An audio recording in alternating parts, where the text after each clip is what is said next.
Hi, I'm Nigel Atherton from What Digital Camera magazine, and today we're looking at the Sony Alpha 900 digital SLR. Now, it's been only 3 years since Sony entered the DSLR market, so to produce a full-frame pro-spec camera in such a short space of time is quite impressive. But how does it stack up? And how does it compare with the offerings from more experienced manufacturers like Canon and Nikon? Let's find out. So what are the headline features? Well, it has a 24.6 megapixel CMOS full-frame sensor. It has dual Bions processors. There's a 920-dot high-resolution 3-inch LCD screen, and there's a 100% viewfinder. It has built-in dust reduction. It also has built-in image stabilization. It's the only camera, the only full-frame DSLR which has built-in image stabilization. What it doesn't have, though, is live view or video mode, which some of its competitors have. This is a fairly stripped-down camera in that respect. It offers the main basic things that a professional photographer would want, and offers them to the highest specification that it can. Now, the camera produces 70 megabyte JPEG files, which is pretty big. And you've got a choice of saving those with 3 levels of JPEG compression, plus RAW, compressed RAW. You can also shoot RAW plus JPEG and compressed RAW plus JPEG, so there's plenty of options there. Sony have designed the camera really nicely. It fits very nicely in the hand, and for a pro camera it's really not that heavy at 850 grams. You can of course attach a battery pack to the bottom, which of course adds to the weight of that if you want it. And that pack will give you vertical shooting as well. But as it is, it weighs 850 grams, body only, and the contours fit very nicely in the hand. Sony have put shortcut buttons on the top there, behind the shutter button, for exposure compensation, drive modes, white balance and ISO. That leaves a very small space there for the LCD screen, but most of the controls, and most of the display I should say, is on the back of the camera. Most of the information you might want to access is done through the screen on the back. You press the function button and here you have the various options. You've got the flash options here, scroll across, you've got exposure compensation, go down, flash exposure compensation. You see this toggle switch allows you to scroll left, right, up and down very, very easily. Now, to make adjustments, you can either turn the dial, the input dial on the back of the camera, or if you prefer, you can press the toggle, which takes you straight into that particular menu, in this case the ISO menu. Then you can scroll and select the ISO you want. Let's go to 400, press the toggle, and we're set there, ISO 400. Next, toggle down to the next one, we've got drive modes. Then we have the focusing points. There are 9 focusing points on this camera. If I press the toggle again, you can select spot, wide, whatever you want.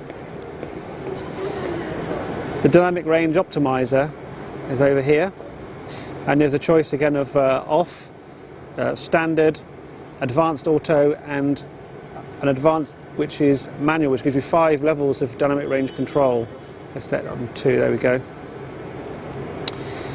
Next, there are the creative styles. All cameras nowadays have this choice of looks for the picture. Do you want a standard, do you want a neutral, do you want a vivid? There's a portrait, a landscape, and a black and white mode here. Let's go into landscape. Then we have the white balance setting here next. Again, auto white balance, all the various options here. Okay. We have the compression. At the moment it's set on compressed RAW plus JPEG, as you can see on there. And then size, large or medium or small. And then there's the card. We have a choice of 2 slots on this camera. There's a memory stick slot and a compact flash slot. And you can select the one you want there. So to adjust the exposure, you can see at the top you've got the aperture and shutter speed display. If you're in aperture priority, the aperture highlights orange, and if you're in shutter priority, then it's the other way around. You just turn the dial to adjust the aperture. In shutter priority, it swaps over, exactly the same like this. Now, if this display is a little bit complicated for you, by pressing the display button on the back, you can get a simplified display which has less information on it and gives you bigger type, which will be certainly appealing to some people. Another nice thing about this display is when you put the camera to the eye, these little sensors turn the display off, so it's not there in the peripheral vision annoying you. You can also turn the display off by pressing the display button again. Now, over in this corner there are a couple of extra controls. There's the metering mode selector, which gives you multi-area metering, center weighted and spot, and you can see the display here changing on the back as well, tell you what mode you're in. There's an exposure lock in the middle. That gives you a little snowflake icon in the corner to tell you you've got exposure lock on. Down at the bottom you've got your steady shot on or off, which is your image stabilization. Up here, next to the metering modes, is a manual focus button. So if you're in autofocus and you want to quickly switch to manual to fine-tune the focus, you can just press and hold that and you're quickly in manual focus. You've got a little quick access to the creative styles. It's got its own button on the back as well. And the other thing I like about this is the battery display, which tells you exactly the percentage of battery power left, which tells me we've got 75% battery power, which is really useful. While we're here, let's look at the side of the camera. You've got ports there. There's an HDMI port and USB port in this area, a remote socket and a DC in socket. The HDMI thing is worth mentioning. If you've got a Sony Bravia TV, a fairly modern Sony Bravia TV which has photo HD on it, then by plugging the camera directly from HDMI into the TV gives you really, really high quality images which are optimised on the TV. That only of course with certain Sony Bravia TVs. You can of course plug this into any flat screen TV. You won't get quite the same image quality as from the Bravia. One of the more interesting features of the Alpha 900 is this intelligent preview feature here. It's this button there. It's kind of like a half lively feature. You point the camera at your subject, press the button as if you're taking a picture, and you'll hear it go off like it's...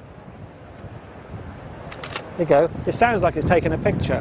What it does give you is a display on the back with an RGB histogram and the option to make adjustments to the camera.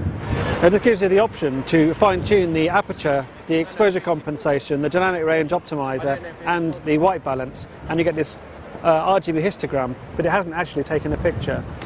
The Alpha 900 features a 40-segment honeycomb metering pattern and a drive speed up to 5 frames per second.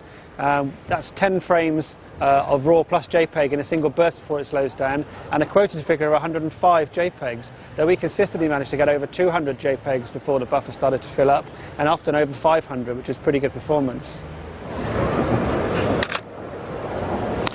So although this is a full-frame camera, the Alpha 900 does take the DT lenses designed for its APS-C sized sensor cameras. Unfortunately, it's not a really great user experience because it doesn't crop the viewfinder automatically. Instead, you get this circular vignette around the image, like looking down through a toilet roll middle, although the camera does automatically itself crop the central area. So although you're seeing a sort of semicircular image in the viewfinder, there are crop marks to indicate the actual image area you're going to get.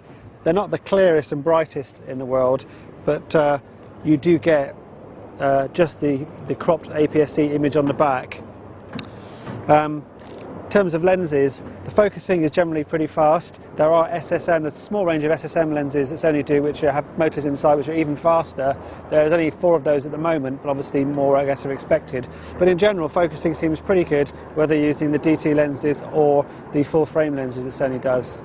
So let's look at the image quality. Well, as you'd expect from a 24 megapixel camera, there's bags and bags of detail in this camera. They may have to sharpen the JPEGs a little bit to see it because they are a little bit soft out of the camera. The camera has a native ISO range of ISO 200 to 3200, and that can be expanded down to 100 and up to 6400. And at the lower ISO settings, noise is very well controlled. 200 and 400 are absolutely fine. As you go up the range, however, noise becomes more of an issue, and once you get up to around the 1600, it has become quite visible. Despite a coarse texture and fair helping of chroma noise, images do still remain fairly detailed and relatively sharp at the higher sensitivities, though RAW files are noticeably sharper. So what do we think of the Sony Alpha 900? Well, I think it's a great camera to use. It really feels nice in the hand, it's got a good specification, and of course it's currently the highest resolution digital SLR on the market, equal first with the Nikon D3X, which of course is about 4 times the price. So in that point of view, it's great value for money. I like the way it handles, I like the 100% viewfinder, the high resolution screen. There are a couple of things missing that may bother some people, not everybody. There's no live view, as I mentioned. There's no video, which is of course a relatively recent invention, and there's no flash either, which may be an issue for some people. But what it does do, it does very, very well. The only issues I would say are slightly issues with noise at higher ISOs. So this is probably not a camera for the kind of person that shoots a lot of low light, high ISO kind of photography.